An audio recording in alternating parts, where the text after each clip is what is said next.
बिस्मिल्लाहिर्रहमानिर्रहीम। अस्सलाम वालेकुम वरहमतुल्लाहि वबरकातुहू। व्यूअर्स, इस लेक्चर में हम लीनियर अलजेब्रा का एक रिजल्ट प्रूव करते हैं।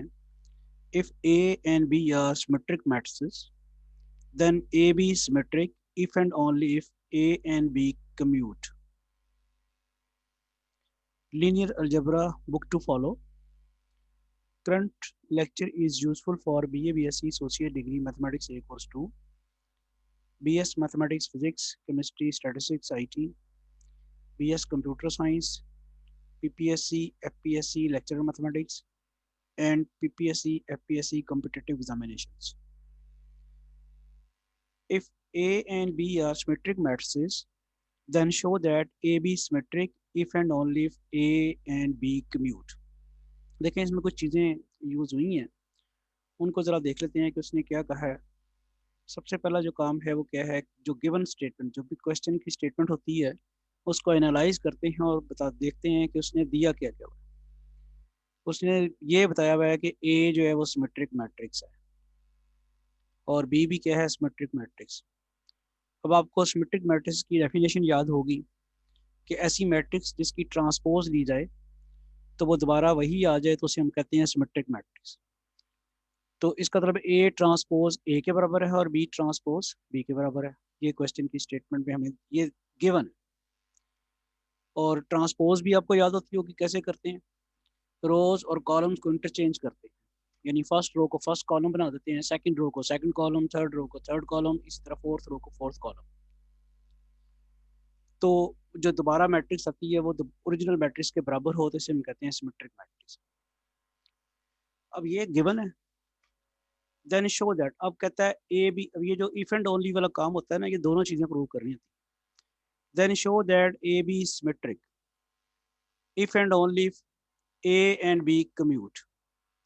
यानी अब आपने ए जो कहा होता है ना, show that if and only if, उसमें जो चीज पहले होती है वो सपोज करके दूसरी प्रूव करनी होती है, फिर दूसरी सपोज करके पहली प्रूव करनी होती है। यानी इस वक्त पहले क्या दिया हुआ है, A B symmetric if and only. If and only से बिल्कुल पहले क्या है, ए बी इज सिमेट्रिक। तो हम करेंगे क्या, रिजल्ट इसको इसका मेथड क्या होगा प्रूव करने का, कि हम सबसे पहले ए बी को सिमेट्रिक सपोज करेंगे। ए बी को सिमेट्रिक सपोज करेंगे और साबित करेंगे कि A B commute, A and B commute. A and B commute से मुराद क्या है कि इनकी प्रोडक्ट आपस में बराबर है, A B is equal to B A. इस वक्त मुराद ये है। फिर कन्वर्सली करेंगे, A and B commute suppose करके और साबित करेंगे ए बी इज सिमेट्रिक। तो यहाँ इस क्वेश्चन को सॉल्व करते वक्त आपको ये भी समझ आ गई कि इफ एंड ओनली इफ का क्या मतलब होता है। इफ एंड ओनली इफ में जो है, इफ एंड ओनली इफ से जो पहले लिखा हुआ है उसको पहले सपोज करते हैं और दूसरे को साबित करते हैं, और फिर दूसरे को सपोज करके पहले को साबित करते हैं। तो अब हम जरा इसके सोल्यूशन की तरफ या प्रूफ की तरफ चलते हैं। वही बात जो मैंने कही कि आप सपोज करें, इफ एंड ओनली से पहले वाला क्वेश्चन क्या है, ए बी सिमेट्रिक। तो आप ए बी को सिमेट्रिक सपोज करें। अब सिमेट्रिक की डेफिनेशन जेन में लेके हैं, क्या होती है, जो भी मैट्रिक्स सिमेट्रिक है उसकी ट्रांसपोज लेने से दोबारा वही आ जाती है। ये जेन में रहे, ए और बी दो चुके सिमेट्रिक, जो चुके मैट्रिसेस हैं, तो इनकी प्रोडक्ट भी मैट्रिक्स आएगी। ए बी जो है ये बजाते खुद एक मैट्रिक्स है और आप अज्यूम कर रहे हैं कि ये मैट्रिक्स सिमेट्रिक है। तो इसका मतलब क्या है, इसकी ट्रांसपोज लेने से दोबारा यही आ जानी चाहिए। तो करते हैं, A B transpose is equal to A B. Question को सॉल्व करते वक्त या रिजल्ट को सॉल्व करते वक्त जो उसमें डेफिनेशन इन्वॉल्व हो रही हैं वो अच्छी तरह अगर आपको आती हैं तो आप यूज़ कर सकते हैं, और फिर उसके बाद उनको यूटिलाइज कैसे करना है वो भी आपको आना चाहिए। तो सबसे पहला काम, ए बी को सिमेट्रिक सपोज किया तो उससे क्या हमें पता चला कि ए बी की ट्रांसपोज जो है वो दोबारा ए बी के बराबर आएगी। अब ऑब्वियसली ये तो आप सबको पता है, इंटर में भी पढ़ा हुआ है कि जब आप किसी मैट्रिक्स की प्रोडक्ट की ट्रांसपोज लेते हैं तो उसका ऑर्डर रिवर्ट हो जाता है। यानी ये आ जाएगा B transpose into A transpose.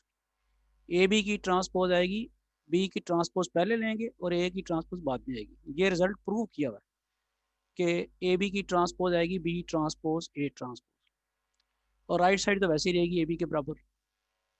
अच्छा जी, अब हमने ये भी कहा हुआ है कि ए और बी सिमेट्रिक मैट्रिक्स, ये भी तो कहा हुआ है ना, ए और बी सिमेट्रिक मैट्रिक्स है, ये क्वेश्चन की स्टेटमेंट में गिवन है, A and B are symmetric matrix, यानी इनकी ट्रांसपोज लेने से दोबारा ये आ जाएंगी, यानी ए ट्रांसपोज ए के बराबर और बी ट्रांसपोज बी के बराबर।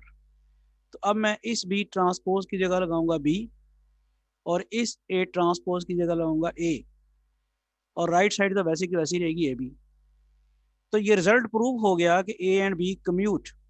कैसे वाला? कम्यूटेटिव लॉ प्रूव हो गया, A B is equal to B A is equal to A B या A B is equal to B A.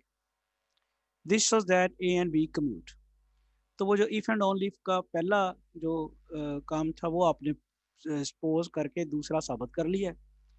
अब आप कन्वर्सली ये सपोज करेंगे कि ए एंड बी कम्यूट और साबित करेंगे कि A B is symmetric. Conversely let A and B commute. अब ए एंड बी कम्यूट का मतलब क्या है? A B is equal to B A. अब आपने साबित करना है कि ए बी सिमेट्रिक है, तो सिमेट्रिक साबित करने के लिए जाहिर बात है फिर ए बी की ट्रांसपोज लेनी होगी। अब हम ट्रांसपोज लेते हैं दोनों तरफ, A B transpose, right side पे बी ए ट्रांसपोज। वही प्रिंसिपल यूज करते हैं ट्रांसपोज ओपन करने का कि ऑर्डर रिवर्स हो जाएगा, ये आ जाएगा A transpose into B transpose. A transpose पहले आएगा चूंकि यहाँ बाद में लिखा हुआ, और बी चूंकि पहले लिखा हुआ उसकी ट्रांसपोज बाद में आएगी, ए ट्रांसपोज बी ट्रांसपोज। फिर वही रिजल्ट, चूंकि ए और बी सिमेट्रिक मैट्रिसेस हैं तो ए ट्रांसपोज ए के बराबर होएगी और बी ट्रांसपोज बी के बराबर होएगी। तो आप ए ट्रांसपोज की जगह ए और बी ट्रांसपोज की जगह बी लिख सकते। तो अब तो आपने प्रूव ही कर दिया, ए बी की ट्रांसपोज ली तो दोबारा ए बी मैट्रिक्स आ गई। इसका मतलब क्या हुआ कि ए बी जो है वो symmetric. This shows that A B is symmetric.